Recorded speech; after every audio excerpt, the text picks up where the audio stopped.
Hello everyone, welcome you all at Lokesh sir unlimited study zone. So question number ये देखिए आपके सामने जो है, इसको डाउट है बच्चों को, करते हैं। क्या कह रहा है? If A 0,-1, B 2,1 and C 0,3 are the vertices of a triangle, okay, then the median drawn from point A. ठीक है, वैसे तो अब इसको हम बना लेते हैं डायग्राम में। देखिए,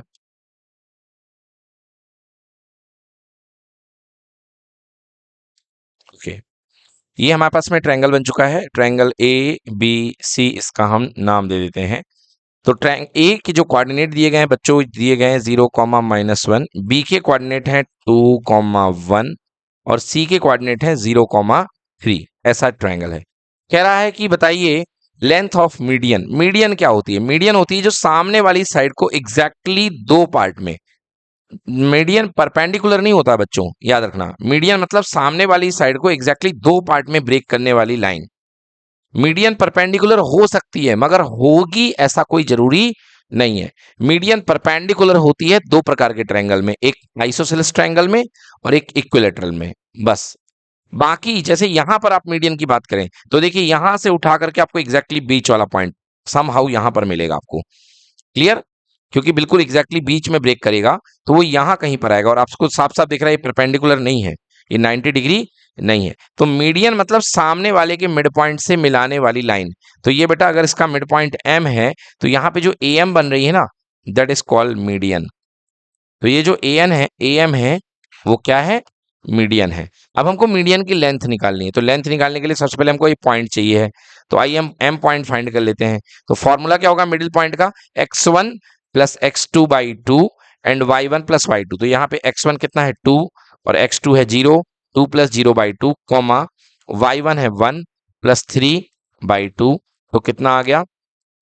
2 प्लस 0/2 यानी 2/2 हो गया 1 और ये 3 प्लस 1 4/2 हो गया 2। अब आपको कह रहा है ए एम की लेंथ निकालनी है, ए एम की लेंथ, मीडियन की लेंथ। तो ये पॉइंट भी पता है आपको, ये पॉइंट भी पता है, देर किस बात की, लगा दीजिए मिड पॉइंट फॉर्मूला। तो under root x2 minus x1 यानी 1 माइनस 0 का होल स्क्वायर प्लस 2 माइनस -1 का होल स्क्वायर। तो भाई साहब ये कितना हो गया? 1 का स्क्वायर 1 और 2 प्लस 1 3 का स्क्वायर 9। तो आंसर हो गया under root 10। So correct answer equals to root 10। तो B is the correct answer and your answer equals to under root 10। हाँ, yes. So answer equals to root 10। Note कर लीजिए। तो इस क्वेश्चन को करते हैं। यहाँ पे हमें शो करना है कि ये तीनों पॉइंट 1, -1, 5, 2 एंड 9, 5 कोलिनियर है। तो देखिए यहाँ कंडीशन क्या हो सकती है अगर ये तीनों पॉइंट एक ही लाइन में है? तो क्या हो सकता है? जैसे मान लो ये पहला पॉइंट है ए, ये दूसरा पॉइंट है बी, नाम तो लेना पड़ेगा, और तीसरा पॉइंट है सी, और इनके कोऑर्डिनेट लिख दो 1, -1, 5, 2 और 9, 5। बच्चों अगर ये कोलिनियर है तो क्या शर्त हो सकती है? एक ही लाइन में तो क्या क्या हो सकता है? आप पहले ए बी निकाल लो, फिर आप क्या निकाल लो? B C. और अगर कोलिनियर है तो ए बी और बी सी का जो लेंथ होगा उन दोनों का सम किसके इक्वल आएगा? ए सी के इक्वल आएगा कि नहीं आएगा बताओ? तो ए बी और बी सी का सम अगर ए सी के इक्वल आ गया, मतलब कोई भी दो लेंथ तीसरे लेंथ के इक्वल हो गई, इसका मतलब वो तीनों पॉइंट क्या होंगे? कोलिनियर, क्योंकि यही कंडीशन हो सकती है। ओके, सो देखते हैं। तो यहां पर देखिए ए बी निकाला, ओके, बी सी निकाला और हमने ए सी निकाला। तो ए बी की वैल्यू आई √25, √25 का मतलब होता है 5। बी सी की वैल्यू √25 मतलब 5, तो 5 + 5 और ए सी कितना आया? √100 यानी 10। तो बिल्कुल सही है, दो लेंथ का सम तीसरे के इक्वल आ रहा है, इसका मतलब yes they are collinear. Note करिए। तो इस तरीके से आप कर सकते हैं। इफ द पॉइंट P, अगला क्वेश्चन है, if the point P Q R and S in order divide the line segment joining A 2, P and B 7, 10 in 5 equal parts। चलो भैया बहुत बढ़िया। तो हमारे पास में एक लाइन सेगमेंट है, यहीं पर बना लेते हैं हुए। चलिए, ये A पॉइंट है और ये B पॉइंट है, ठीक है, A पॉइंट और B पॉइंट। इसको 4 पॉइंट जो होंगे 5 बराबर पार्ट में भाग तोड़ रहे हैं, क्योंकि मैंने कल बताया था। आइए सर आइए। तो 3 पॉइंट कह रहा बेटा कि यहां पे 3 पॉइंट है। पहला पॉइंट है P, एक पॉइंट है Q और एक पॉइंट है आर और एक पॉइंट है एस। जाहिर सी बात है बेटा, 5 इक्वल पार्ट में काटना है तो कितने की जरूरत पड़ेगी? 4 पॉइंट की जरूरत पड़ेगी। और कल मैंने आप लोगों को बहुत अच्छे से बताया। बताइए पी किस रेशो में काटेगा? बताओ भाई सौम। हाँ, पी किस रेशो में काटेगा? 5 इक्वल पार्ट है तो पी का रेशियो क्या बनेगा? 1:4। 1 रेशियो क्या बनेगा? 4 बनेगा। पी क्यू का क्या बनेगा बेटा? 2:4। 2:3। बताओ क्या होगा सही? 2:3, बिल्कुल सही। इसका क्या बनेगा? 3:2। इसका क्या बनेगा? 4:1, बिल्कुल सही। अब ये कह रहा है बेटा, यहाँ पे पी पॉइंट तो इनको पता है नहीं। पी पॉइंट इन लोगों ने दे दिया। If the point P, Q दे रखा है, क्यू है x,7। तो क्यू की जो कोऑर्डिनेट दे रखी है वो दे रखी है x,7। चलो तो मैं लिख लेता हूं भाई, क्यू की कोऑर्डिनेट है x,7। ठीक है ना? जो क्यू की कोऑर्डिनेट है वो दे रखी है कितनी?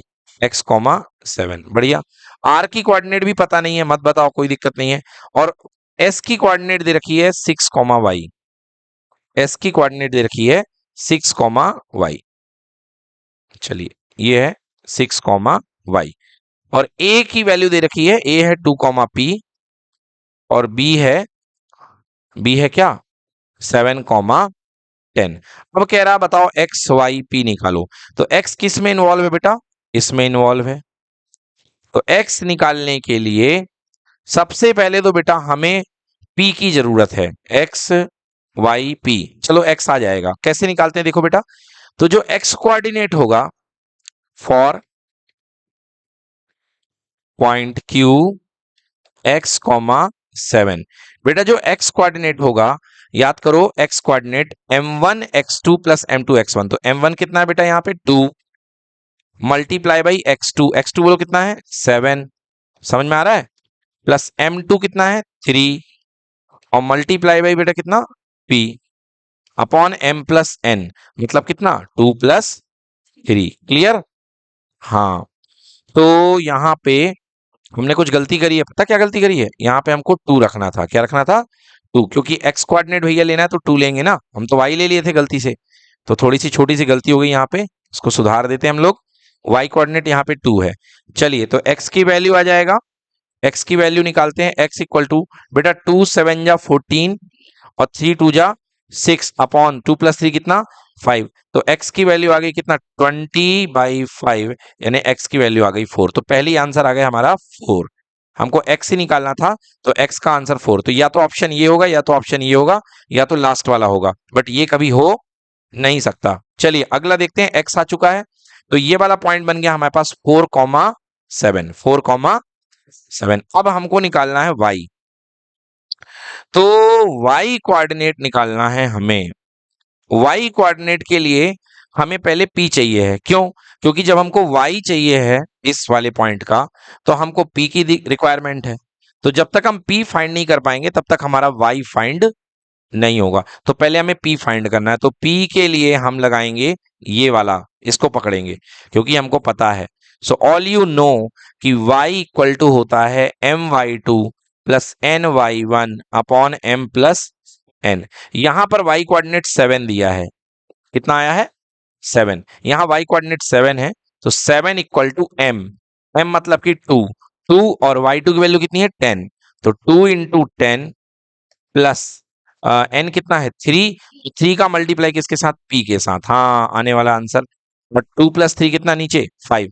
5 गुणे 7 35। 35 equal to 2 into 10 20 plus 3p। बेटा 3p इक्वल टू 15। तो आंसर p इक्वल टू 5। बहुत अच्छा क्वेश्चन पूछा है सौम ने यहाँ पे। तो p इक्वल टू 5। लो, मुकाबला हो चुका है। टाई हुआ क्या? नहीं हुआ, क्योंकि ये आंसर में इसमें 6 आ रहा है, तो ये भी नहीं है। बट अभी भी 2 दावेदार हैं, एक नन ऑफ दीज भी हो सकता है। क्यों? अगर y की वैल्यू गड़बड़ आ गई तो फिर नन ऑफ दीज लेना पड़ेगा। तो चलिए अब y की वैल्यू निकालते हैं, ये 6,y से, है ना? तो 6,y से हम y की वैल्यू निकालेंगे। तो फिर से फॉर्मूला लगाइए, कौन सा? y equal to my2 plus ny1 upon m plus n। तो y हमको पता नहीं है। ठीक है, पता नहीं है। m यहां पे कितना है बेटा? 4 और n कितना है? 1। तो 4 मल्टीप्लाई बाई y2 कितना है? 10।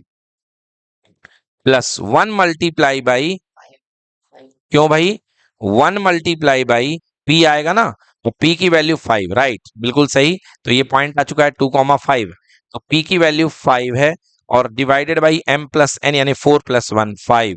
सो y इक्वल टू 4 × 10 40, और 5 और 5 45/5। बोलो आंसर कितना, 9।